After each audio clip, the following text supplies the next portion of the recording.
Hola mi gente, I hope you enjoyed this video as we talk about 10 different tips for first-time renters. This is information compiled that we've learned experience from many different settings of renters, from living with our parents to first-time basement renters to renting houses and being where we're at now. We want to just share this information, so here we go.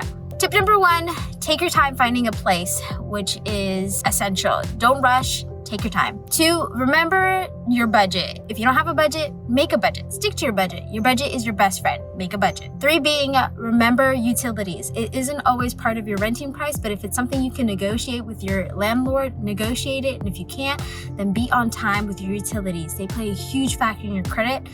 Don't ignore your utilities. 4 being, read your lease. Please, please, please take the time to read it. Please, because you should know and be aware of what's covered, what's not going to be covered, if something breaks, if something needs to get fixed, who fixes it. All those things are very important. So know what is covered in your lease before you sign it. Tip number 5 is understand your pet regulations if you have pets and pet fees. Are those negotiable? Can you pay monthly deposit? Are you going to pay a deposit before, a security deposit only?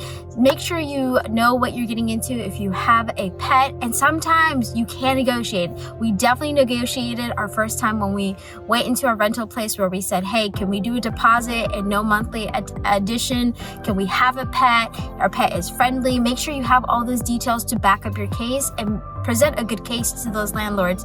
And so make sure you have all those details in hand. 6 would definitely be, go with a great rental management place, because they most of the time will lean towards getting the things fixed efficiently and quickly. Read reviews online if they have them. Talk to people who already live there or in the vicinity.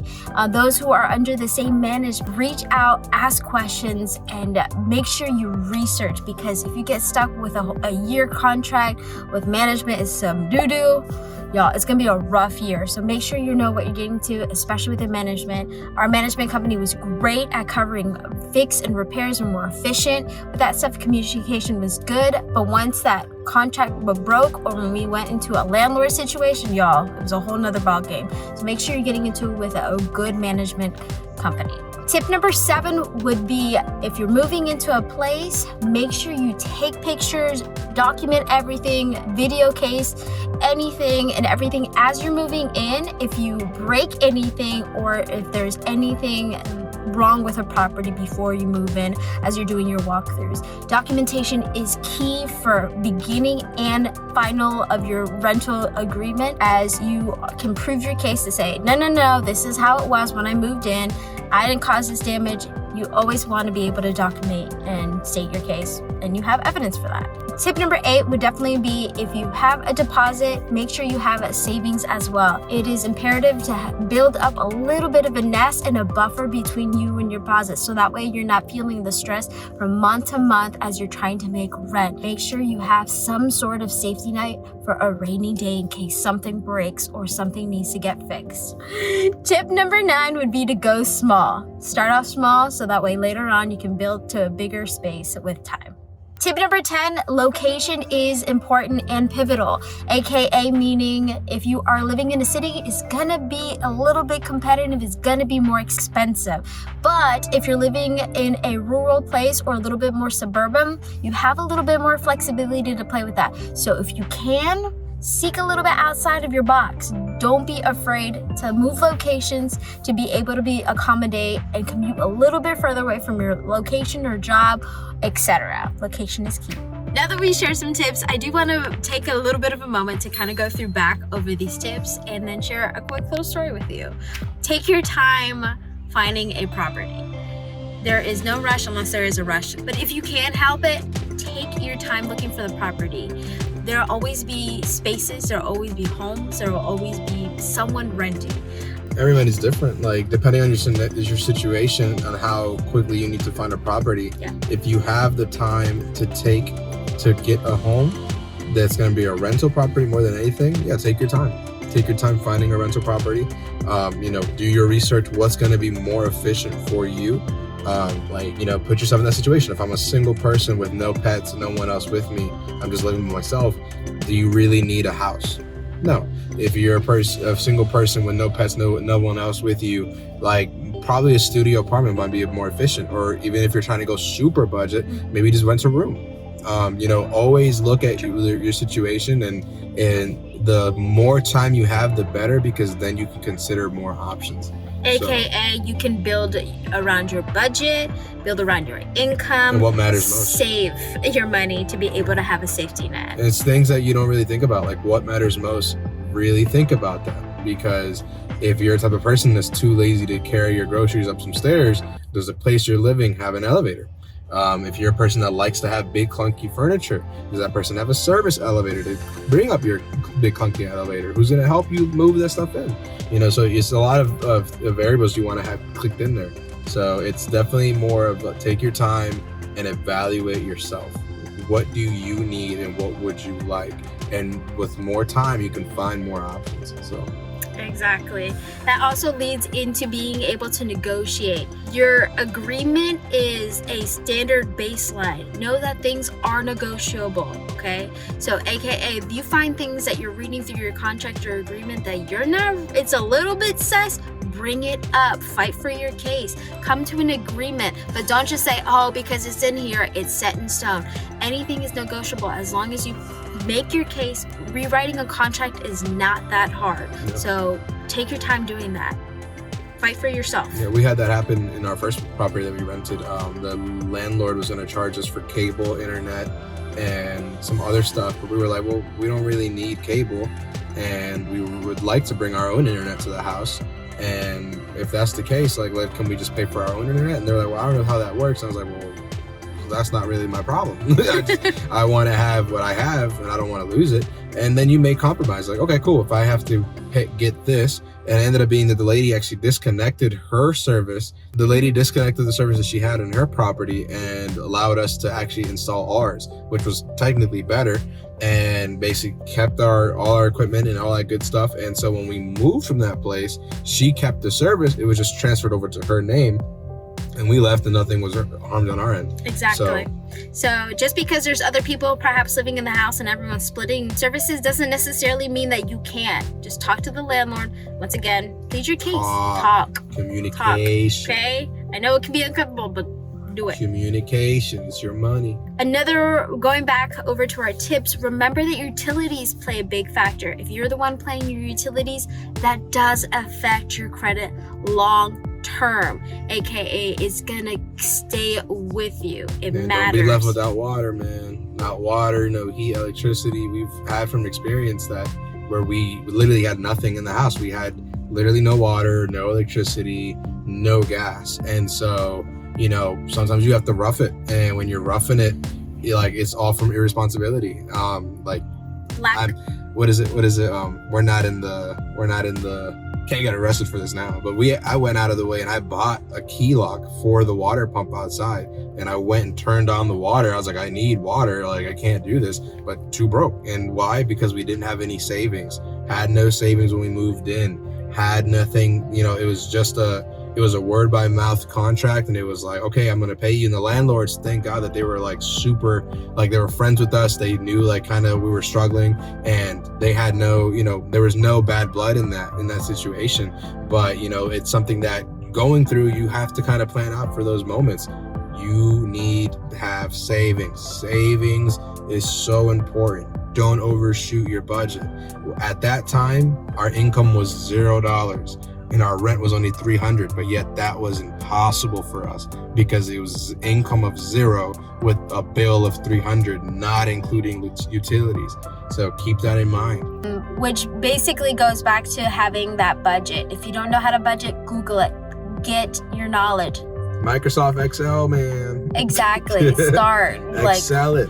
That's so important with renting. You have to know where you stand so that way you're not bleeding out money. When it comes to rental companies, honestly, you don't want to be left high and dry. Get yourself a company that cares about what you want and is also going to look out for your needs. Now, that does differ in a lot of situations because say you're renting at an apartment complex. Typically speaking, most apartment complexes have a team that is going to go service your apartment, whether that's, the maintenance people coming out to fix a leak or a spill or, whatever it may be. But when you're renting a standalone home or a basement or even, townhomes and things like that, where it's via realtor and the landlord's not really involved, if you have a rental company that's going to be, backlogged with 18 different service requests on just multiple different properties, their hands can only go so far. And so you want to make sure that they're on time with maintenance, that they're on time with your questions, like they're going to answer any questions you have. A big thing that happened to us in one of our first properties that we rented was that there was a hole in our laundry room and animals or little bugs were coming in, and that was like the worst because that room would get a draft and they didn't fix the hole. All they did was cover it up. And then summertime came, you want to have pool time with the kids and you want to have little water, little water from the hose or whatever. What ended up happening was that the water just was spilling out of the house. So what did that mean for us? Our water bill was getting shot up and we had a broken hose outside. So then thankfully the rental company sent out someone to come and check it. But what did they do? Oh, you can't use that hose anymore. It's shut off. You can't use any of the hoses in this house. The landlord has the last say in those situations. They don't want to fix it. They don't want to fix it. They don't have to fix it. So just place yourself in a position where you can document it, saying it's not my fault that it happened, or if it is, how they can fix it and help you. And with a management that isn't just gonna necessarily be like, well, you broke it, you fix it, Exactly. That's why you're paying more money necessarily to have a rental management team. So that's why it's super important for you to take the time to read reviews, ask people who already live there if they like the place, if they like your neighbors. Are there thin walls? This is where you're putting your head down at night. Exactly. You want to know if a roach is going to crawl into your ear hole. That, or you can hear your neighbors doing the nasty. You know what I mean? Like, those things are for your day-to-day, So super important just to take your time, just making sure that you know what you're getting into, because after all, it could be 6 months, it could be a year, it could be 18 months. And we don't want you to get into a situation where you're just like, I am stuck. This is crap. I hate this. With that, what's kind of a story that we'd like to share? We got plenty of stories. Just to show you that renting kind of goes both ways, just as much as you're trying to trust someone to, not screw you over on your rent money. They are also trusting you with their asset. That's their property, that's their home, or whatever it may be, that belongs to them. They're trusting that you won't do them dirty. Exactly. In our very first place that we rented as like a new couple, newly wedded couple, it was a basement. It was rinky-dink little basement, had no kitchen. It was literally a bathroom, and it was 2 rooms, and it was, we had no parking spot in the driveway. So it was one of those like first come, first serve. And it was in the backyard. We had our 3 dogs at the time, and it was tight. It was a little tight spot. And so when we first got there, they're like, yeah, the dogs will be no problem. As long as you clean up after them, you'll be good. So what happens, like literally the owner had a dog, or the owner's daughter had a dog because she lived above us. The owner's daughter would let her dog out in the back, poop in the backyard, came back and blamed it on us. And it's like, that's not the case. We walk our dogs. And so there was that. Then you had the situation where my bike got stolen, and that wasn't part of our rental agreement. It's like, oh, that's on you. Why'd you leave your bike out in the backyard? Like, someone came into my backyard and stole it. They're not responsible for that. That's your stuff. You're living in their house. That's their stuff. Your stuff is in their property, so you're responsible for your own belongings. Then you have, oh my God, so many things happened at that one property. But I think what the really big highlight was that after we decided to leave, we didn't get our deposit back, because it was a month-by-month contract that we had with them. So we were entitled for our deposit, but because they weren't happy that we left early, that no, we're going to keep your deposit. It was in the contract. They could keep the deposit. If they felt like we weren't good tenants, they could keep the deposit. That was in the contract. And had we not taken the time to actually truly understand what that meant, or have somebody else read over it and say, hey, are these terms okay? We don't really know what we're getting into. Is this fair? Just taking that extra time instead of just being like super, I guess, excited to have our own place or finding a place. That's what gets you. And that's what gets you. Blinded by excitement. And you get blinded by the fancy fixtures. You get blinded by, oh, I envisioned myself yourself here. But that's why you have to be practical before you get in here, and knowing your budget and making sure that space is good, but also that you're going to be safe. Yeah. Like all those things factor in at the end of the day, but at the end of the day, it's their property and they can say no if they want to. Yeah, so we lost a deposit because we were super excited. We didn't look through the contract. We lost a bookshelf because a landlord decided upon himself to actually break our stuff while we were moving out. So we were bringing out things from furniture from the inside to put it loaded up in the truck. Go get lunch, be back, and it was broken. Yeah, we came back and he actually would finish breaking it. And he was like, oh, it was like that when I came over here. And it becomes a he said, she said. And have no proof. We still got no money from that. So it's things like that you want to protect your assets. Get renter's insurance. Make sure you're protecting yourself. Please, don't skimp out on it. Don't be like, oh, nothing's going to happen to my stuff. No, stuff always happens. Stuff always happens. We've had collections of Funko, very valuable stuff, be just completely destroyed by not conditions of ourselves. But if you don't have renter's insurance, can't cover it. Fire happens, something breaks in, water damage, etc., etc. Stuff happens, and if you're not covered, your landlord is definitely not going to cover it. Your management company ain't definitely not going to cover your expensive computer who got water in it.